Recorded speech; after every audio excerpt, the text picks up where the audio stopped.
É muito interessante que, talvez na história da igreja, a mística que mais tenha tido revelações sobre o purgatório tenha vivido nos nossos dias. Foi a venerável serva de Deus Maria Sima, uma austríaca que morreu no ano de 2004. Nasceu em 1915. Eu trouxe alguns trechos de uma entrevista que ela concedeu em 1999. Perguntaram a ela: coloca-se a verdadeira pergunta, o que é exatamente o purgatório? Ela responde: é uma invenção genial da parte de Deus. Tomemos uma imagem. Um dia, uma porta abre-se e aparece-lhe um ser extraordinariamente belo, mas tão belo como nunca dantes tinha se visto sobre a terra. Fica fascinado, deslumbrado com este ser de luz e beleza, tanto mais que este ser lhe revela que é louco de amor por si. Você não poderia imaginar ser assim tão amado. Percebe também que ele tem um grande desejo de o atrair a si, de o abraçar. E o fogo de amor que já lhe inflama o seu coração incita-o a lançar-se nos seus braços. Mas, nesse exato momento, percebe que não se lavou há meses, que cheira horrivelmente mal, que o seu nariz escorre, que os seus cabelos estão sujos e colados, que há grandes e horríveis manchas nas suas vestes, etc. Então você compreende que não pode apresentar-se nesse estado, que antes de tudo é necessário ir lavar-se, tomar um bom banho e em seguida voltar depressa para tornar a vê-lo. Mas o amor que nasceu no seu coração é tão intenso que este atraso, causado pelo banho, é absolutamente insuportável. A dor da ausência, mesmo que dure apenas alguns minutos, é uma queimadura atroz no seu coração, pois é proporcional à intensidade da revelação do amor. É uma queimadura de amor. O purgatório é isto. É um atraso imposto pelas nossas impurezas, um atraso antes do abraço de Deus, uma queimadura de amor que faz sofrer terrivelmente, uma nostalgia de amor. É precisamente esta nostalgia que nos lava do que ainda é impuro em nós. O purgatório é um lugar de desejo, do desejo louco de Deus, do Deus que já conhecemos, porque já ouvimos, mas ao qual não estamos ainda unidos. Veja, Maria Sima via as almas do purgatório, convivia com elas, e a vocação sua era rezar pelas almas. Diz a entrevistadora: as almas do purgatório falam muitas vezes a Maria a respeito do grande desejo que tem de Deus e de quanto este desejo lhes é profundamente doloroso. Trata-se realmente de uma agonia. O purgatório é uma grande crise da falta de Deus. Mais adiante, quais são os pecados que mais nos arrastam ao purgatório? Responde Maria Sima: são os pecados contra a caridade, contra o amor ao próximo, a dureza de coração, a hostilidade, a calúnia. Disse que a maledicência e a calúnia são as piores máculas que necessitam de uma longa purificação. Sobre isso, Maria cita-nos um exemplo que muito a comoveu. O testemunho acerca de um homem e uma mulher para os quais lhe tinham pedido informações sobre se estavam no purgatório. Para grande espanto de quem tinha feito a pergunta, a mulher já estava no céu e o homem ainda no purgatório. Ora, esta mulher durante a sua vida cometera abortos, enquanto o homem estava sempre na igreja, tinha uma vida muito digna e muito piedosa. Então Maria informou-se de novo, pensando que poderia ter se enganado, mas era assim mesmo.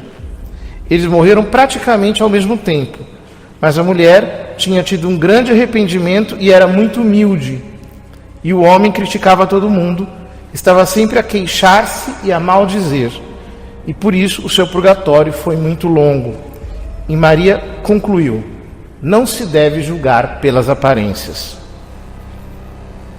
Continua ela: são contra a caridade pecados tais como rejeitar certas pessoas que não amamos, recusar fazer as pazes, recusar a perdoar e todos os rancores que alimentamos.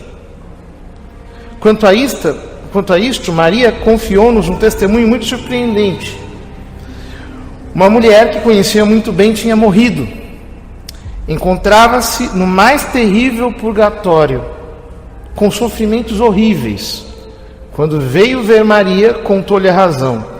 Ela teve uma amiga que se tornara sua grande inimiga. Ela era a causa desta inimizade.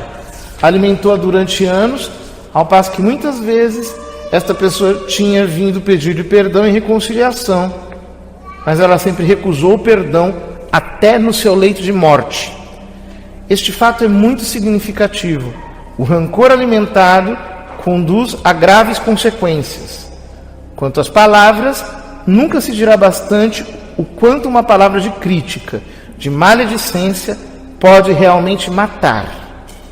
E ao invés, uma palavra benévola pode curar. Mais adiante, irmã Emanuele pergunta: Maria Cima, pode nos dizer quais são os meios mais eficazes para livrar as almas do purgatório? Resposta: é a Santa Missa. Porque é Cristo quem se oferece em amor por nós. E a oferenda de Cristo, dele mesmo a Deus, é a mais bela das oferendas. O Padre é o representante de Deus, mas é Deus, Ele próprio, quem se oferece e se sacrifica por nós. A eficácia da Santa Missa pelos defuntos é tanto maior quanto maior tiver sido o seu amor pela missa durante a vida e dela participavam, de todo o coração, também durante a semana, de acordo com suas possibilidades.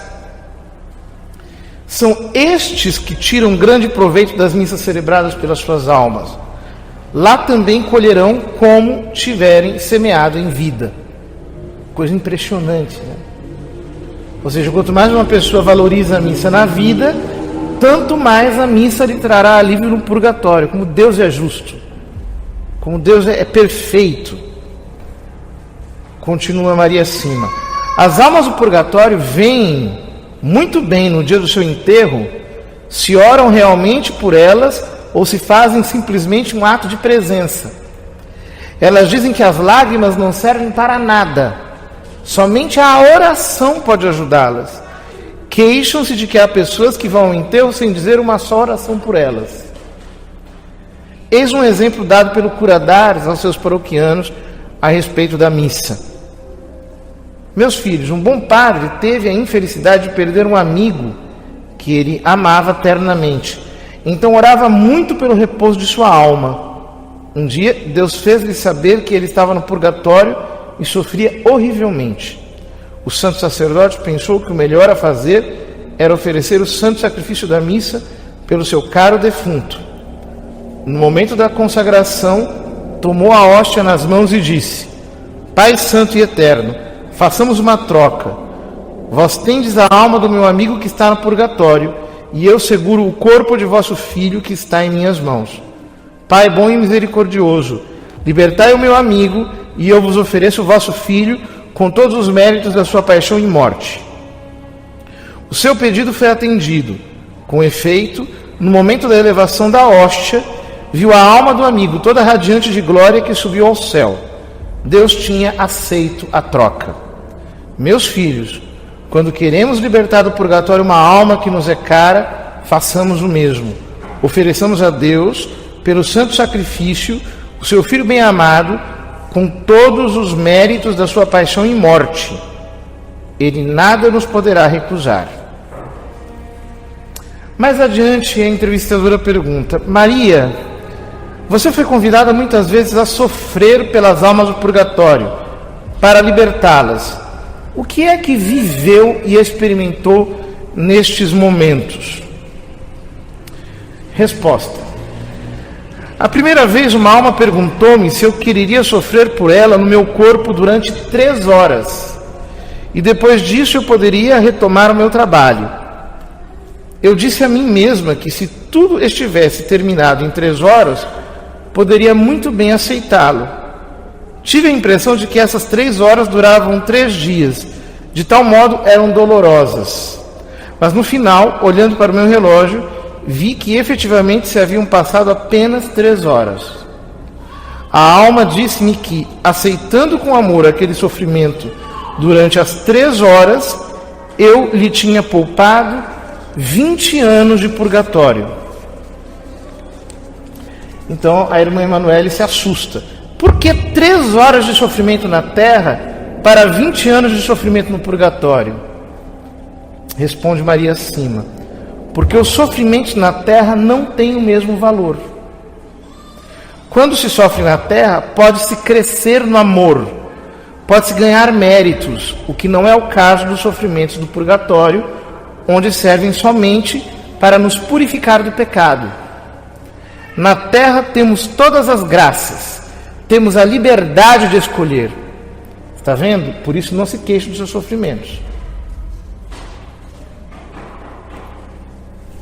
Ou seja, quando Deus nos manda o sofrimento aqui, a proporção de sofrimento de que nós estamos sendo livres do lado de lá é incomparável. Continua Maria Sima: isto pode dar um sentido extraordinário aos nossos sofrimentos.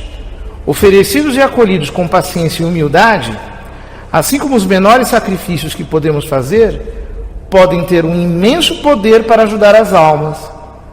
A melhor coisa a fazer é unir os nossos sofrimentos aos de Jesus, depositando-os nas mãos de Maria, pois é ela quem saberá utilizá-los melhor, porque muitas vezes não conhecemos as necessidades dos que nos cercam. Maria Santíssima devolver-nos-á tudo na hora da morte, e os sofrimentos oferecidos serão os nossos mais preciosos tesouros no outro mundo. Então a irmã Emanuele diz: muitas vezes quando nos vêm os sofrimentos, nós nos revoltamos. É-nos muito difícil aceitá-los e vivê-los bem. Como viver o sofrimento para que ele possa produzir fruto? Maria Sima: os sofrimentos são a maior prova do amor de Deus. Se os oferecemos bem a Deus, podem salvar muitas almas. Irmã Emanuele: como fazer para acolher o sofrimento como um presente e não como uma punição, como acontece muitas vezes? Ela diz: é preciso entregar tudo à Virgem Maria, pois ela é quem melhor sabe quem tem necessidade de tal ou tal oferta para ser salva. A respeito do sofrimento, Maria Sima contou-nos um testemunho espantoso. Isto passou-se em 1954. Uma série de avalanches muito destruidoras caíram sobre uma pequena aldeia próxima da aldeia em que morava Maria Sima. Soube-se mais tarde que outras avalanches se desencadearam sobre ela, mas se detiveram de maneira totalmente milagrosa, de modo que não houve nenhum prejuízo. Neste lugar, morreu uma mulher que tinha estado doente durante 30 anos e que, mal cuidada, sofrera muitíssimo. Ela tinha oferecido todos os seus sofrimentos e suportara-os com paciência para o bem da sua comunidade. As almas comunicaram a Maria que a aldeia tinha sido preservada das avalanches graças à generosidade daquela mulher. Se ela tivesse tido boa saúde, não teria podido salvar a aldeia. Pelo sofrimento suportado com paciência, salvam-se mais almas que pela oração. Contudo, a oração ajuda a suportar os sofrimentos. Não olhemos o sofrimento sempre como uma punição. Pode ser aceite como expiação, não somente por nós mesmos, mas sobretudo pelos outros. Cristo era a própria inocência, e foi Ele quem mais sofreu pela expiação dos nossos pecados. Somente no céu conheceremos tudo o que obtivemos pelo sofrimento suportado com paciência, em união com os sofrimentos de Cristo. Veja que riqueza. São apenas alguns trechos. O livro é bem maior, mas nós vemos aqui na experiência da Maria Sima o que o convívio com as almas do purgatório pode produzir em nossa alma. Ou seja, nós passamos a enxergar tudo de uma maneira sobrenatural. O que importa é a salvação eterna e, no plano da caridade, adiantar o quanto antes a união destas almas que estão presas no purgatório com Cristo, seu divino esposo, que quer unir-se a elas para lhes comunicar a sua alegria, a sua santidade. Não canonizemos as pessoas na terra, isso é errado. Às vezes nós dizemos, não, fulano era tão bom, não preciso nem rezar pela alma dele, já está no céu. E a pessoa está lá penando no purgatório, abandonada, esquecida, porque não se reza por elas. Um dia nós também iremos para o purgatório. A Maria Sima diz na entrevista, em determinado momento, eu creio que eu irei para o purgatório. Imagine, uma mulher que tinha uma santidade tão grande, dizia de si mesma, eu irei para o purgatório certamente. Por quê? Porque a quem muito foi dado, muito será cobrado. Vamos, portanto, queridos irmãos, sufragar as almas do purgatório e ler coisas da doutrina da igreja que falam sobre isso, esses testemunhos desses santos místicos, para avivar mais a nossa consciência dessa realidade. Porque, lamentavelmente, as pessoas parece que esqueceram disso tudo. Não existe mais céu, nem inferno, nem purgatório, nem nada, nem sufrágio. Meio que tiraram da sua imaginação esses conceitos e, por isso, acabam vivendo uma vida tão mesquinha, sem generosidade alguma. Que nós possamos aprender de todos os santos a obra de caridade, de rezar em sufrágio das almas, e assim receberemos muitas graças de Deus, porque esta é a obra de caridade que Ele mais aprecia, porque em socorro daquelas que não podem fazer nada por si mesmas.